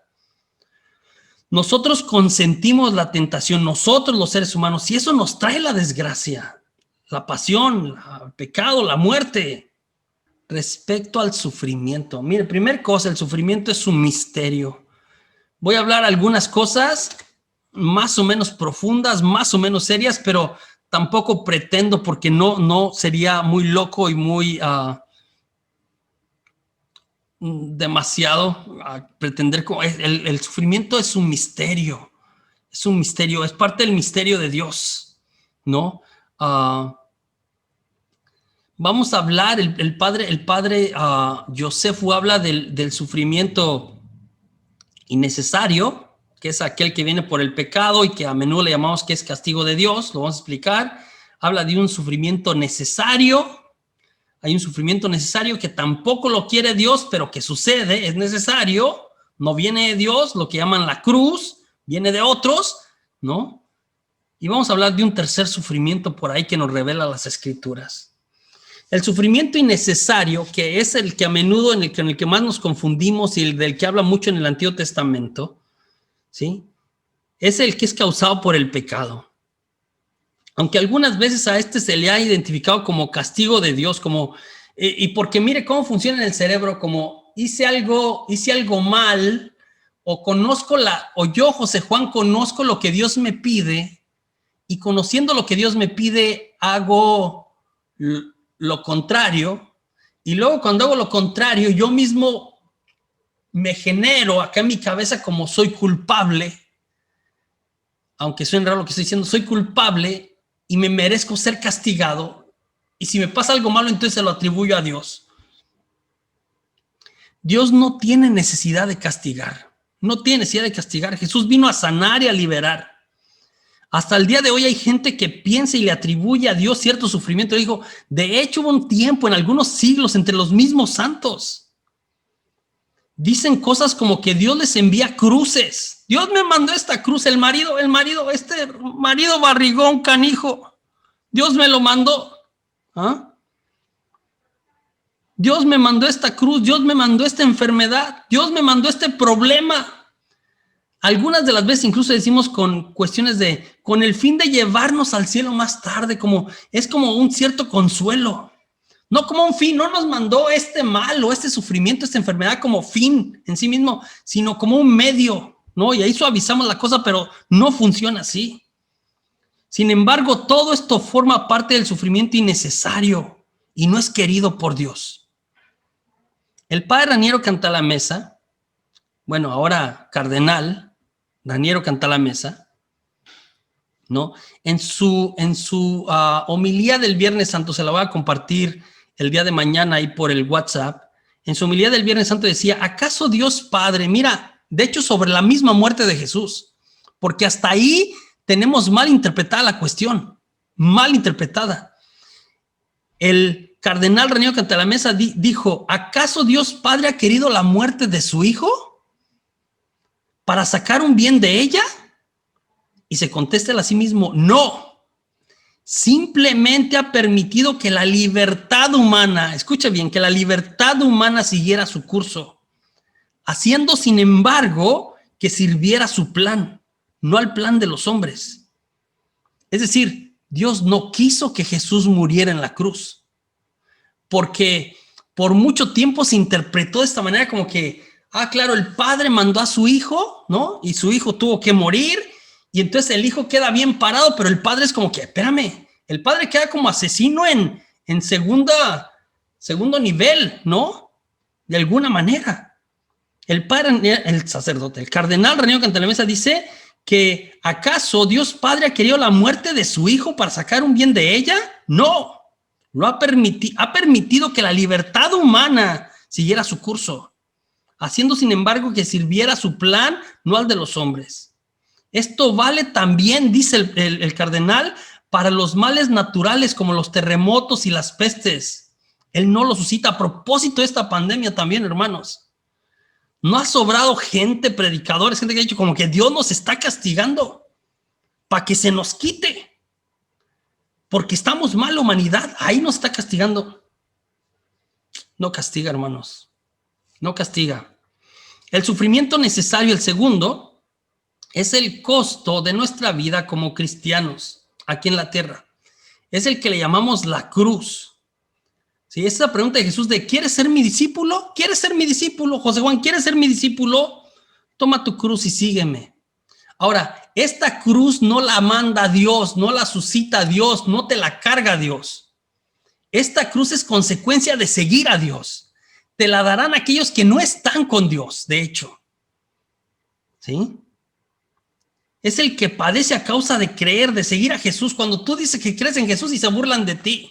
Digo, hay lugares en el mundo hoy que por ser cristiano te matan. ¿No? En tiempos de la persecución en 1924, 1928 en México, de la guerra cristera en el tiempo del presidente Calles. A causa de decir que tú creías en Jesús, viva Cristo Rey, pues te mataban. Ahora, este sufrimiento necesario, ¿no? Que hablamos, ¿sí? Que no lo provoca Dios, no era deseado por el Padre. Lo que él deseaba era la salvación. Pero está ahí y Dios se gloria en medio de este sufrimiento. De hecho, aunque suene extraño, mira, te voy a decir, aunque suene extraño, en Hechos lo encontramos, algunos lo han experimentado, cuando tú sufres por tu fe, por haberle dicho sí a Jesús, y va a sonar medio masoquista, el sufrimiento te sabe. No lo padeces, no lo sufres, suena loco otra vez. Lo disfrutas. Pablo, Pedro, Juan, cuando los encarcelaban y los golpeaban y salían alabando a Dios, aleluya, que nos golpearon en el nombre de Jesús. Salían contentos. Es pagar el precio. Pagar el precio. Los grandes santos que han hecho esto, los grandes misioneros que sufrieron, ¿sí? Por haberse entregado, por haber seguido a Jesús. Estoy pensando San Damián de Molokai, aquel que muere con los leprosos en una isla por ahí en Hawái. San Reciente del Salvador, ¿no? Romero, el obispo Romero. Entonces, ¿qué pasa? Estoy casi terminando. Entonces, ¿qué pasa? ¿No? Habla de un tercer sufrimiento. Este tercer sufrimiento que lo disfrutan, lo viven con gozo, el que ya había mencionado, perdón, el de los Hechos, de Hechos 5:41. El segundo es la cruz, el ser cristiano, lo que viene por ser cristiano, la consecuencia. Pero un tercer sufrimiento es el de los santos. Pero luego existen estas cosas como los defectos de nacimiento. Un niño que nace mal u otros males. Los niños que nacen muertos o que mueren en el vientre de la mamá. Cuando muere un hijo joven, este tipo de cosas. Mira, y es importante preguntarnos para el discernimiento porque muchas veces le echamos la culpa a Dios de este tipo de desgracias. Otra vez tendemos a hacerlo. No sé, y otra vez el ser humano cuando le pasa una desgracia, cuando le pasa algo malo, es vulnerable. Y a mí me parece que ahí aprovecha el demonio. Es vulnerable, se pone muy vulnerable. Y en esta vulnerabilidad busca como que a ver a quién le cargo el milagrito, a quién le reclamo de mi dolor. Y es súper triste de verdad, porque terminamos echándoselo a Dios. Tenemos que preguntarnos con la muerte, por ejemplo, de este bebé en el vientre, ¿quién se beneficia? ¿Dios se beneficia? Con la muerte de mi hijo en un accidente, ¿quién se beneficia? Con una tragedia, con una enfermedad de repente. A menudo, y esto es para el discernimiento, el que se beneficia es el que lo causó. ¿Dios se beneficia con la muerte de un bebé, de un ser humano? No creo. Si le buscas, si no trae vida, entonces no viene de Dios, viene del demonio. Él es el destructor de la vida. Satanás. Entonces, respecto al castigo de Dios, o mejor expresado el lenguaje del castigo de Dios, porque no existe tal. El maligno siembra semillas de muerte y a veces nos hace creer que es Dios. Dios quiere salvarnos. Dios quiere salvarnos, pero sin violar nuestro libre albedrío. Por eso manda a su hijo, no manda a su hijo y no brinque el libre albedrío. ¿Qué es lo que hace Jesús? Nos enseña, predica, enseña. La enseñanza es la única forma de salvarnos sin violar nuestra libre albedrío. Nos dice por dónde. Enseña para que el hombre escuche y luego decida si acepta o no a Dios en su vida. Te dice lo que está bien y lo que está mal. Hagan esto y no hagan aquello. Nos da sus 10 mandamientos, las bienaventuranzas, caminos hacia la felicidad. Dios nos da la información necesaria, hermanos. Y luego se va. Ahora, el maligno se esconde dentro de lo que parece bien. Y él nos engaña y nos hace que nos desviemos. Nos da información que parece, pero no es. No es verdad, no es buena. Digo, y a menudo terminamos echándole la culpa a Dios. Dios nos dice, no hagas esto y lo hacemos. Y después de ahí, no, aclamamos a Dios o le echamos la culpa. Lo hice sabiendo que Dios me lo pedía, me lo había prometido, porque lo hice. Pienso que Dios se enojó, ¿no? Y por eso me está mandando un castigo. Pero en realidad Dios quería evitarme lo que al caer lo que traen estas consecuencias de alguna manera.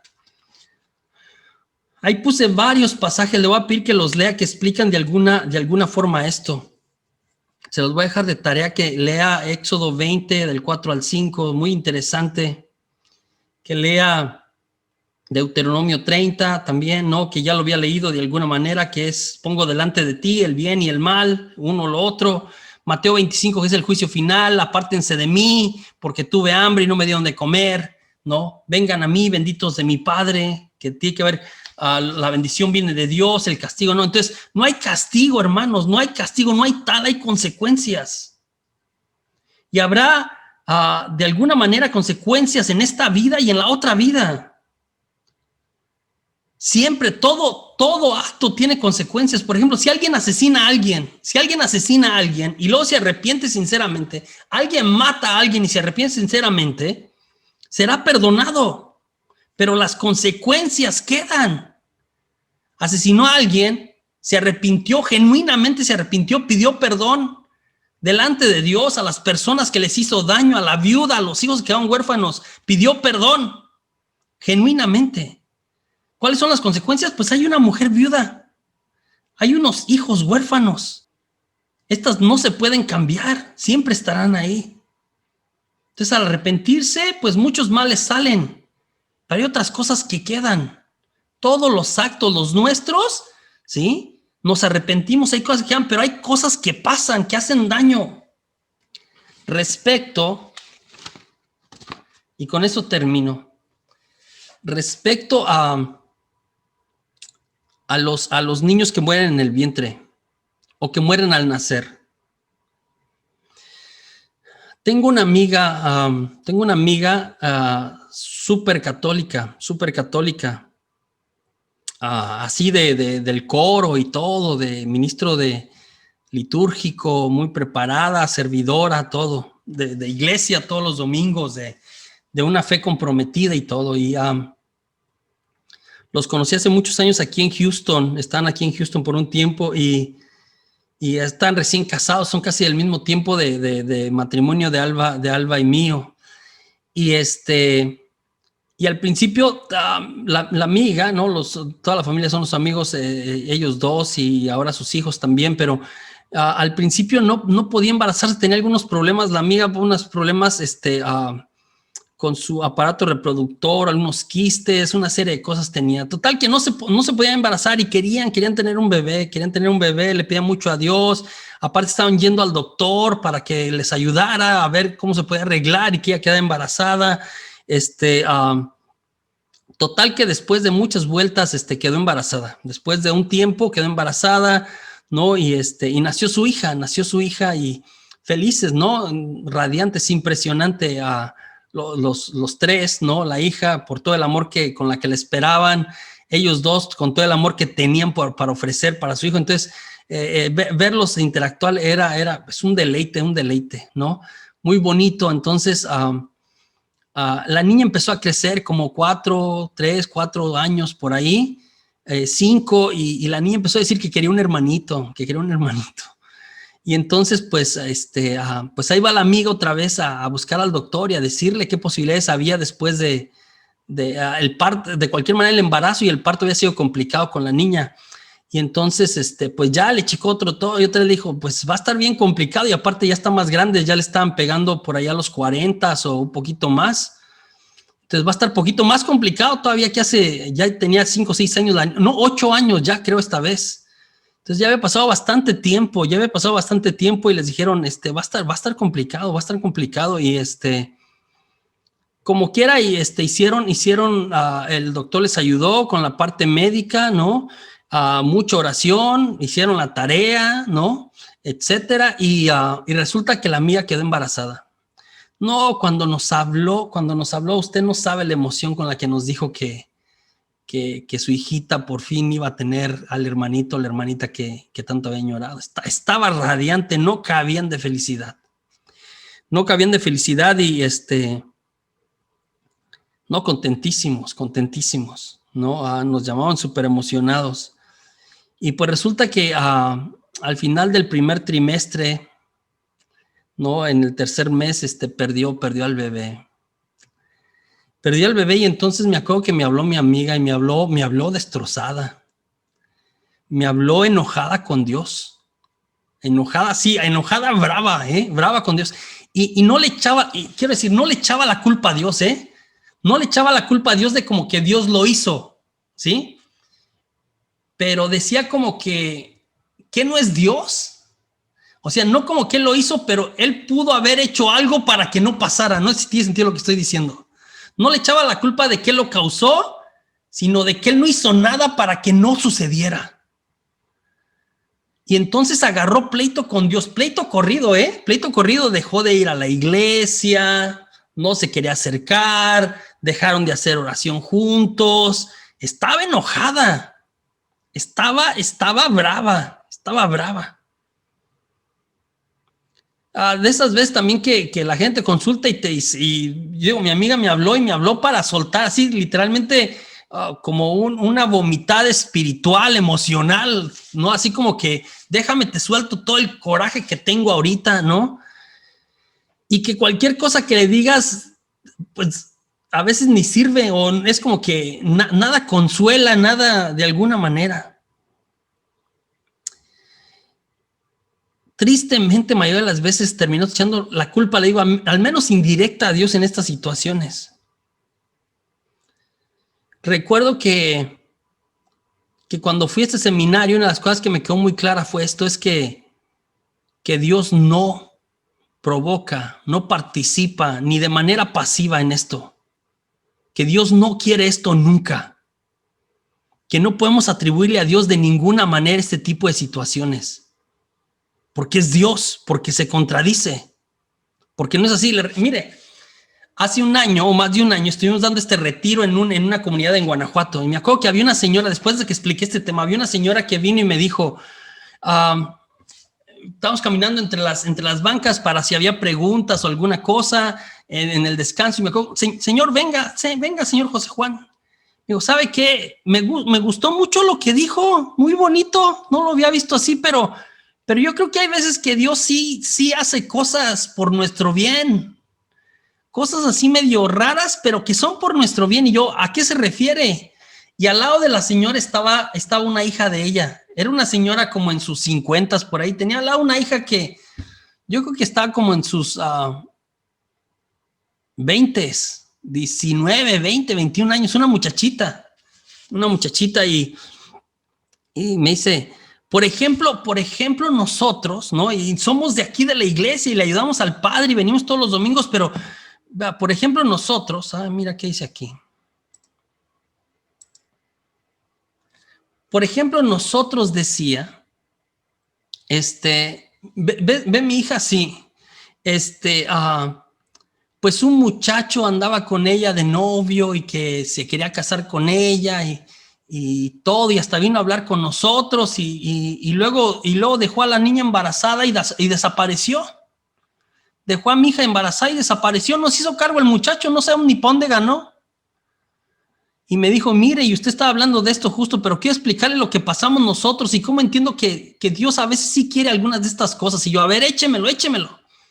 Y me dijo así como que, vea, se embarazó mi hija, el muchacho no se hizo cargo, pues está chiquita. Si apenas me quiere ayudar a lavar los trastes, ¿qué va a saber cuidar un niño? Me dijo la señora. ¿Qué va a hacer esta muchacha? Como por ahí de los 2, 3 meses, no crea, sí le pensamos. Mire, la señora me hizo así como indirecta, como sí le pensamos, y el sí le pensamos pensaron en abortar al niño. Otra vez gente católica como que solucionemos esto. Sí le pensamos, ¿no? Porque pues ni sabe qué va a saber la niña esta, cómo va a vivir así si ni siquiera ella se cuida bien. Y entonces, ¿qué pasó? Yo dije, van a decir que abortaron tú. No, me dijo, no, nos aguantamos y a los 5 meses le hicieron el examen ese que le sacan líquido amniótico, ¿no? Para ver cómo viene el bebé. Y encontraron que el bebé venía mal, señor José Juan. El bebé venía mal. Nos dijo el doctor que iban a hacer mal. Que no se le iba a desarrollar una mano y no se iba a desarrollar un no sé qué y que hasta las posibilidades de que terminara iban a ser, o sea, que terminara el proceso de gestación iba a ser complicado y que si nacía iban a ser mal. Y entonces, pues con más ganas dudamos de qué hacemos ahora. Y yo, caray, ¿para dónde va esto? ¿Y qué pasó, señora? No, pues faltaban como un mes para que el niño naciera y se le murió. Se le murió el niño ahí en su vientre. No cumplió los 9 meses. Pero me dijo la señora así con toda certeza, pero yo creo que Dios se lo llevó, señor José Juan. Yo creo que Dios se lo llevó porque él sabía que mi hija no lo iba a poder cuidar bien. Él sabía que ese niño iba a sufrir, Dios se lo llevó. Yo como que no, señora. Acá no tuvo nada que ver Dios. Yo cierro con este ejemplo. Imagínense que yo, José Juan, me dedico a la carpintería. Bueno, a la carpintería artística, ¿no? Creo que le llaman, recuerdo una vez que estuve en Costa Rica, le llaman ebanistería. No carpintero, no es como que pintor de brocha gorda, no. Ebanistería es carpintería bonita, de calidad artística, ¿no? Que tardas tiempo, que le dedicas, artística, no cualquier mueble allá al aventón, no una mesa ahí nomás para acomodar el plato, no, bonita. Imagínense que me encargan hacer un mueble, ¿no? Y yo, José Juan, le dedico bastante tiempo. Primero, compro las mejores maderas, porque quiero que este mueble no solamente sea bonito, que sea de la mejor calidad. Compro las mejores maderas y empiezo a trabajar la madera desde cero, ¿no? Y luego ya cuando voy terminando hago todos los arreglos, los agregados, lijo y vuelvo a pintar y vuelvo a lijar y vuelvo a pintar y vuelvo a lijar y vuelvo a pintar. Le dedico hasta que el mueble queda perfecto. Hasta que el mueble queda perfecto. Y supongamos que yo, José Juan, en hacer este mueble con toda la dedicación, el tiempo, todas las horas que le dediqué, que me tardé 3 meses entre los ratos que venía y trabajaba en el mueble. 3 meses. Y cuando termino el mueble, me pongo a verlo y me regocijo, ¿no? Así como que, wow, pues sí soy bueno para la ebanistería. Mire qué bonito que me quedó, ¿no? Y después de que digo qué bonito que me quedó, agarro un marro, un mazo de estos grandes. Agarro un marro, ¿sí? Y empiezo con el mueble.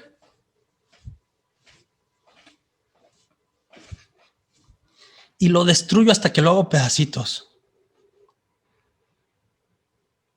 ¿Usted qué piensa de alguien que hace algo así? ¿Estoy loco? ¿Estoy loco, sí o no? Invertí todo este tiempo, toda esta dedicación, todo este amor y luego lo destruyo. Estoy loco. ¿Y por qué le atribuimos a Dios este tipo de cosas? Si estoy hablando humanamente y usted piensa, ¿está loco? Dios moldea en el vientre de su mamá un niño por 9 meses. 6,480 horas de trabajo. Y luego cuando nace, lo mata. ¿Está loco Dios o qué? ¿Está loco Dios o qué? Tiene que tener claro usted quién roba, quién mata, quién destruya. ¿Quién destruye? Dios es el dador de la vida. Satanás es el ladrón. Así que, hermanos, a descartar la voluntad de Dios en estas situaciones. A descartarlas. Sabiduría 1:13, porque Dios no ha hecho la muerte ni se complace en la perdición de los vivientes. La cuestión de los males naturales. No, el Papa Francisco escribió la encíclica Laudato Si, y habla de cómo nosotros los seres humanos le hemos hecho daño a la tierra y cómo la tierra en este reacomodo termina haciendo daño muchas veces. Y acá no tiene nada que ver Dios también con eso. Respecto a la pandemia, el Papa Francisco escribió recientemente un libro que se llama La vida después de la pandemia, y habla otra vez por la gente que dice que Dios nos mandó esto y no, Dios no mandó esto. Es importante que nos quede lo más claro posible. Jesús vino a traernos vida. De hecho, Él padece, Él muere, Él resucita por nosotros. Sí, el mensaje de Jesús es: yo hago nuevas todas las cosas. Él viene a darnos vida.